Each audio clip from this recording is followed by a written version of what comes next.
Hi friends, welcome to math file. So आज हम start करने जा रहे हैं क्लास 12 की फिजिक्स। और क्लास 12 फिजिक्स का अपना जो पहला टॉपिक है वो है इलेक्ट्रोस्टैटिक्स। क्लास 12 में मेजरली हम लोगों को इलेक्ट्रोडायनेमिक्स कवर करना है। इलेक्ट्रोडायनेमिक्स में हमारे पास 7 से 8 टॉपिक्स हैं। उसके बाद हम शिफ्ट होंगे ऑप्टिक्स पे। ऑप्टिक्स में हमारे पास 2 टॉपिक्स है, रे ऑप्टिक्स, वेव ऑप्टिक्स। उसके बाद है मॉडर्न फिजिक्स, फिर सेमीकंडक्टर और लास्ट में है हमारा कम्युनिकेशन सिस्टम। सो आज हम स्टार्ट करेंगे इलेक्ट्रोस्टैटिक्स से। इलेक्ट्रोस्टैटिक्स फिजिक्स की वो ब्रांच है, इलेक्ट्रोस्टैटिक्स फिजिक्स की वो ब्रांच है जिसमें हम स्टैटिक चार्जेस के द्वारा क्रिएट किए गए इफेक्ट्स के बारे में पढ़ते हैं। हम क्या पढ़ते हैं इसमें कि जो चार्ज रेस्ट पे है उसने क्या क्या इफेक्ट्स प्रोड्यूस किए, हम वो पढ़ते हैं इलेक्ट्रोस्टैटिक्स के अंदर। सो इलेक्ट्रोस्टैटिक्स क्या होता है?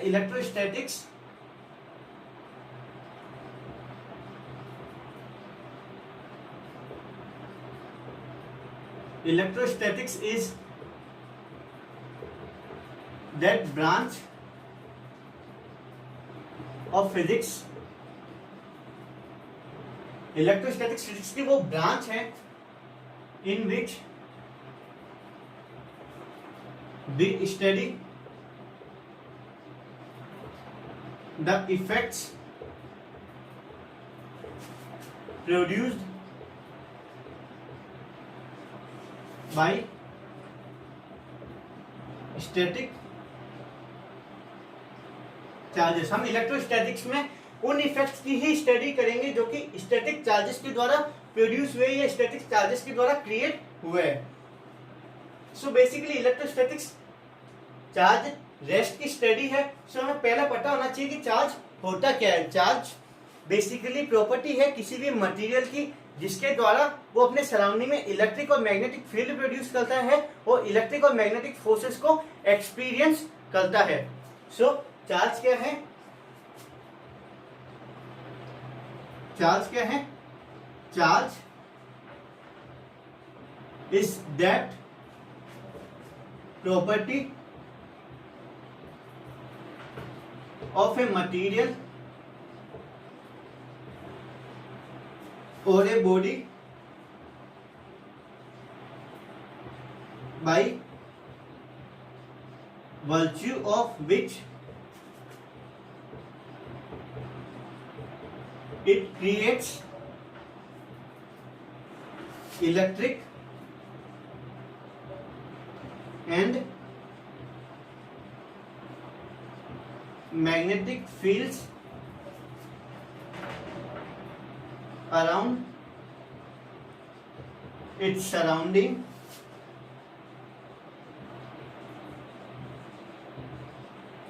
and experiences electric and magnetic forces। Charge basically वो प्रॉपर्टी है किसी भी मटेरियल या बॉडी की जिसके द्वारा वो इलेक्ट्रिक और मैग्नेटिक फील्ड क्रिएट करता है अपने सराउंडिंग में और इलेक्ट्रिक और मैग्नेटिक फोर्सेस को एक्सपीरियंस करता है। कुछ और बातें करते हैं चार्ज पे।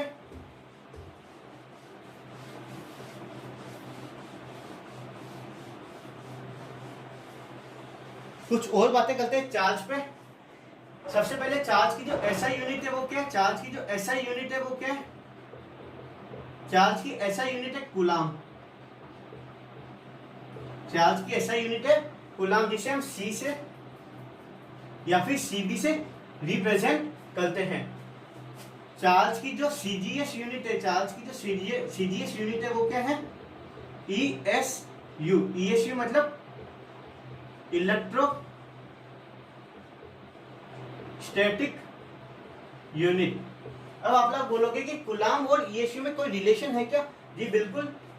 एक coulomb 1 coulomb is equal to 3 into 10 to the power 9 ईएसयू।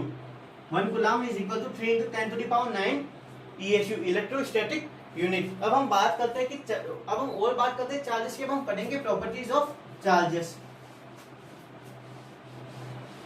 आप इसे नोट कर लीजिए तब तक।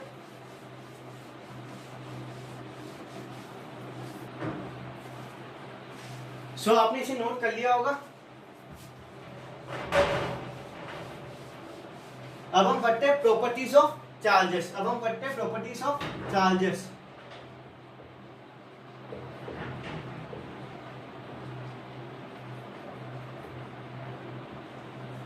पहली प्रॉपर्टी, चार्ज एक स्केलर क्वांटिटी है। पहली प्रॉपर्टी, चार्ज के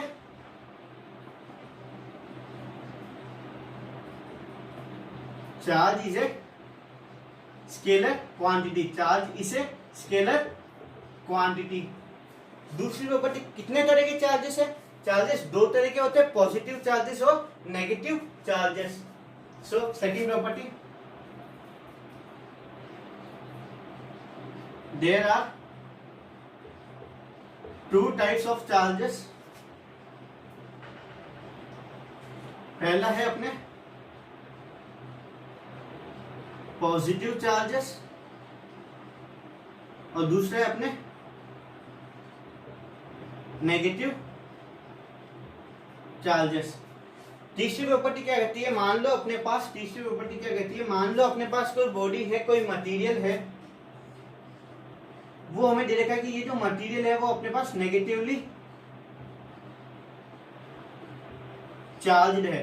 ये जो मटेरियल है या ये जो बॉडी, ये जो पार्टिकल है वो अपने पास नेगेटिवली चार्ज्ड है। इसका मतलब क्या होता है? इसका मतलब ये होगा कि इसके पास एक्सेस ऑफ इलेक्ट्रॉन्स है या फिर इसके पास अबंडेंस ऑफ इलेक्ट्रॉन्स है। अब अगर हमें कोई दे रखा है कि हमारे पास कोई बॉडी है जो कि हमारे पास पॉजिटिवली चार्ज है, ये अपने पास पॉजिटिवली चार्ज है, इसका मतलब क्या होगा? इसका मतलब होगा इसके पास क्या है? इसके पास डेफिशिएंसी ऑफ इलेक्ट्रॉन्स है, इसके पास डेफिशिएंसी ऑफ इलेक्ट्रॉन्स है। सो इसको हम लिख लेते हैं by in the form of language, इसे हम लैंग्वेज की फॉर्म में लिख लेते हैं।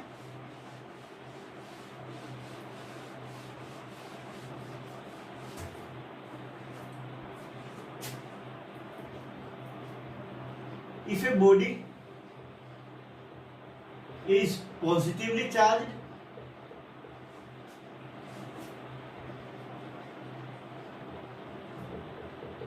it means it has deficiency of electrons। इसका मतलब क्या है कि इसके पास deficiency of electrons है। अब अगर if a body is negatively charged, if a body is negatively charged, इसका मतलब क्या होगा? उसके पास एक्सेस ऑफ इलेक्ट्रॉन्स या फिर अबंडेंस ऑफ इलेक्ट्रॉन्स है। It means it has excess of electrons या फिर अबंडेंस ऑफ इलेक्ट्रॉन्स। अब हम चलते हैं नेक्स्ट प्रॉपर्टी पे, इसे आपने नोट कर लिया होगा। आप साथ साथ में अपने कॉपी में लिखते रहिए। अगली प्रॉपर्टी पे हम चलते हैं। लाइक चार्जेस एक दूसरे को रिपेल करेंगे और अनलाइक चार्जेस एक दूसरे को अट्रैक्ट करेंगे। like charges repel each other while unlike charges attract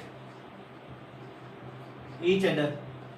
इसका मतलब क्या हुआ कि जो सेम नेचर के चार्जेस होंगे, पॉजिटिव चार्ज वो एक दूसरे को रिपेल करेंगे, नेगेटिव चार्ज एक दूसरे को रिपेल करेंगे, जबकि जो अनलाइक चार्जेस है मींस पॉजिटिव नेगेटिव चार्ज वो एक दूसरे को अट्रैक्ट करेंगे या नेगेटिव पॉजिटिव चार्ज वो एक दूसरे को अट्रैक्ट करेंगे। मान लो हमारे पास कोई दो पॉजिटिव चार्जेस है, वो क्या करेंगे? वो एक दूसरे को रिपेल करेंगे, एक दूसरे से दूर भागने की कोशिश करेंगे। मान लो हमारे पास कोई दो नेगेटिव चार्जेस है, वो भी सेम नेचर की चार्जेस है, वो भी क्या करेंगे? एक दूसरे से दूर भागने की कोशिश करेंगे या एक दूसरे को रिपेल करेंगे।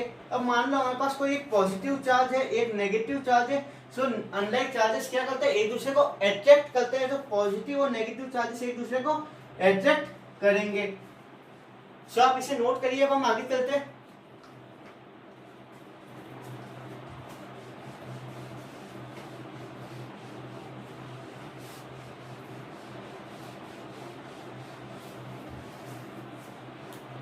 Fifth property,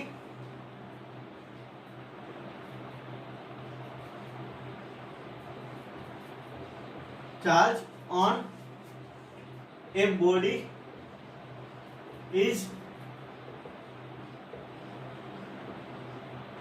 integral multiple of charge on one electron. Charge on a body is integral multiple of charge on one electron. मान लो कोई बॉडी है तो उस पर कोई भी चार्ज होगा वो क्या होगा, वो इंटीग्रल मल्टीपल होगा किसके, इलेक्ट्रॉन्स के। यहाँ पे जो n होगा वो क्या होगा, वो हमारे पास कोई इंटीजर होगा। ये कहता है कि किसी भी बॉडी पे चार्ज है वो या तो E हो सकता है, वो 2E हो सकता है, वो 3E हो सकता है, वो -E हो सकता है, -2E हो सकता है, -3E हो सकता है। वो कभी ऐसे नहीं होगा 12E, 3/2E, 5/7E। किसी भी बॉडी पे चार्ज होगा वो इलेक्ट्रॉन के चार्ज के इंटीजर टाइम्स ही होगा। और इसी प्रॉपर्टी को हम कहते हैं क्वांटाइजेशन ऑफ चार्ज। इसी प्रॉपर्टी को हम कहते हैं quantization of charge.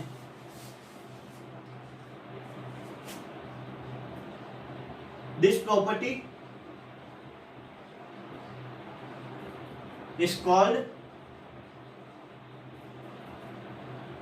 Quantization of charge. इसी प्रॉपर्टी को हम कहते हैं क्वांटाइजेशन ऑफ चार्ज। अब हम चलते हैं अगली प्रॉपर्टी पे। किसी भी आइसोलेटेड सिस्टम के लिए, किसी भी आइसोलेटेड सिस्टम के लिए जो चार्ज होगा वो हमेशा कंजर्व्ड होगा। Six property, charge on an isolated system is always conserved. किसी भी आइसोलेटेड सिस्टम पे जो चार्ज होगा वो हमेशा कंजर्व्ड होगा। इसे कहने का हमारे पास एक और तरीका है, charge can neither be created nor be destroyed. Charge को हम ना ही क्रिएट कर सकते ना ही डिस्ट्रॉय कर सकते। Charge can only be transferred, charge can only be transferred from one body to another body।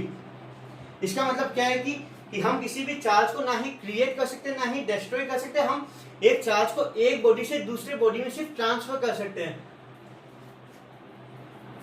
तो हम चलते हैं अगली प्रॉपर्टी पे।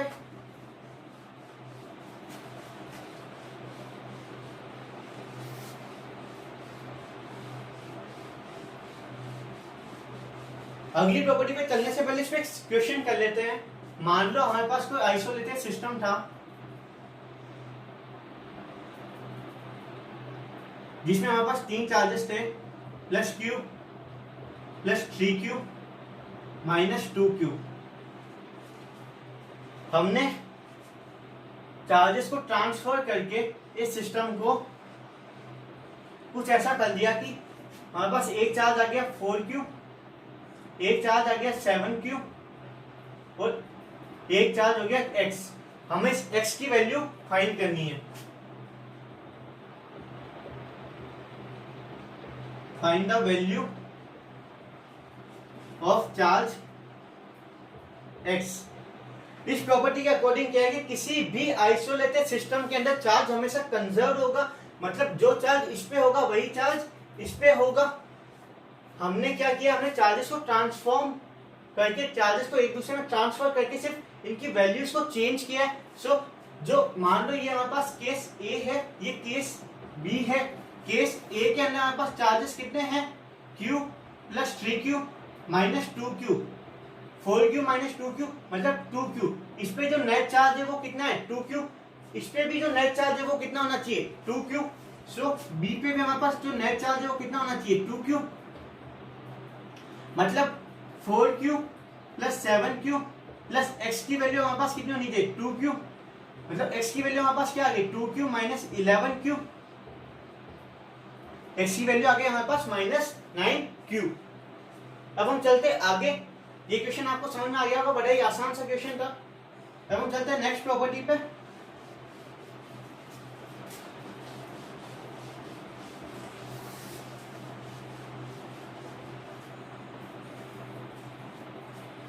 Seven property, mass of a body depends on velocity, जबकि जो चार्ज है वो बॉडी का वेलोसिटी पे डिपेंड नहीं करेगा। Mass of a body depends on velocity while charge does not depend on velocity। किसी भी बॉडी का मास है वो वेलोसिटी पे डिपेंड करेगा। किस तरह से डिपेंड करेगा? वो डिपेंड करेगा इस रिलेशन के अकॉर्डिंग।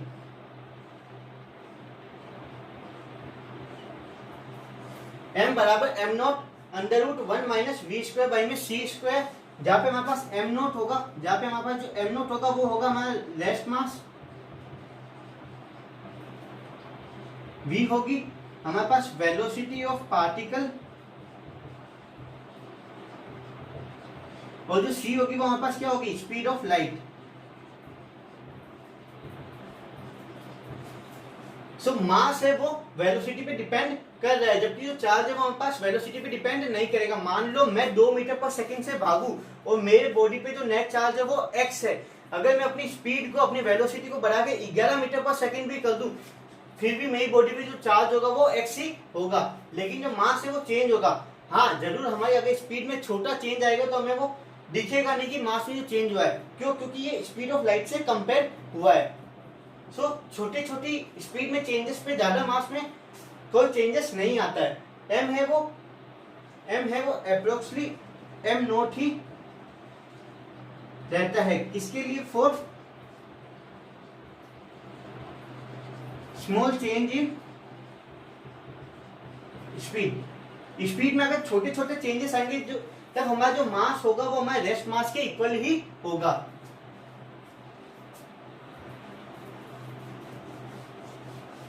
अब हम आगे चलते हैं अगली प्रॉपर्टी पे।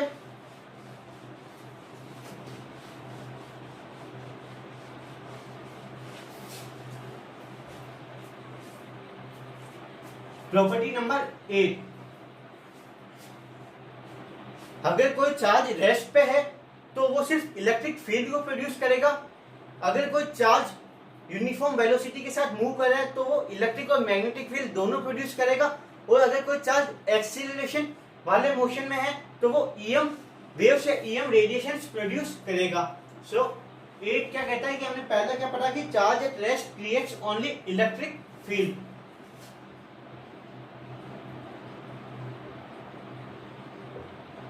Charges at rest creates only electric field।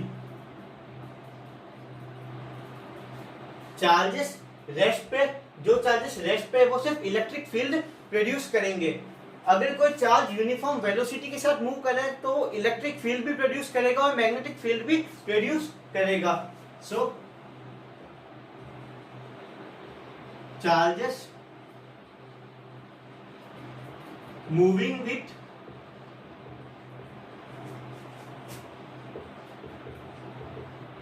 uniform velocity creates what? Electric and magnetic field। Charge rest पे रहता है तो सिर्फ इलेक्ट्रिक फील्ड क्रिएट करता है। चार्ज यूनिफॉर्म वेलोसिटी के साथ मूव कर रहा है तो इलेक्ट्रिक और मैग्नेटिक फील्ड दोनों प्रोड्यूस करेगा, और accelerated charge EM waves produce करेगा। सो 10 पॉइंट।